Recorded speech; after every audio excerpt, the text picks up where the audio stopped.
Sekilas, tak ada yang beda dari aktivitas warga di Desa Penanggungan Kecamatan Trawas, Mojokerto ini.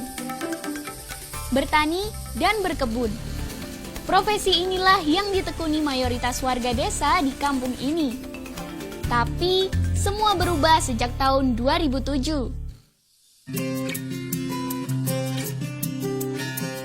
Jika masuk lebih dalam, desa yang berjuluk Kampung Brenjong ini telah kembangkan budidaya tanaman secara organik. Ya, mereka bertani dan berkebun tanpa menggunakan obat dan pupuk kimia.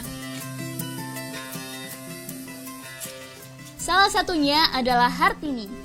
Sejak 2012 lalu, ia mengikuti warga di kampungnya bertanam sayur secara organik.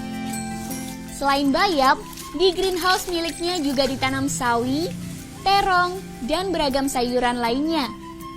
Meski hanya mempunyai lahan yang sempit, tak kurang ia bisa hasilkan sayur hingga Rp300.000.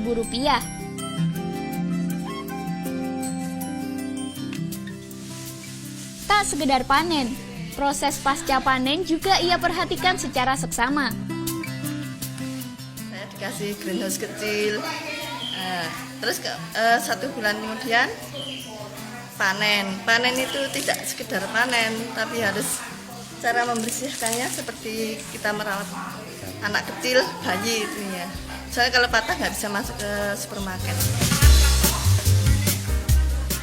Proses pasca panen dilakukan dengan detail agar hasilnya laku dijual hingga 5 kali lipat.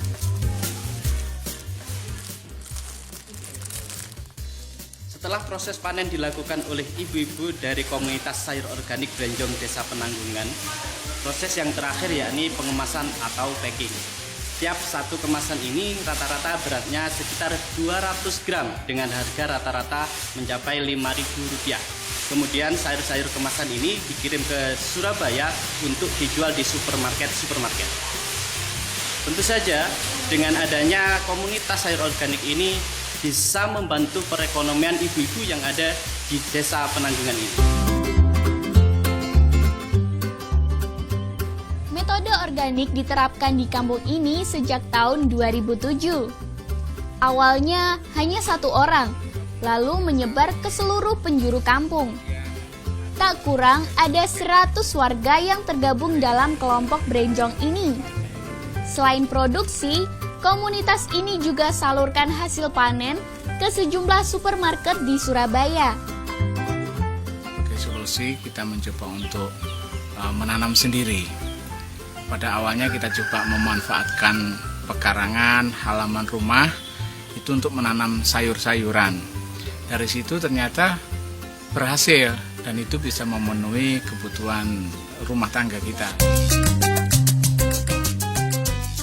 Dalam 1 bulan, kelompok tani Brenjong telah mempunyai omset hingga Rp100 juta. Selain sayur, kampung ini juga memproduksi beras organik. Tak cuma benih dan pupuk, metode pengolahan tanah secara organik dilakukan untuk menjaga mutu dari tanaman yang dihasilkan. Muhammad Mufid melaporkan untuk NET.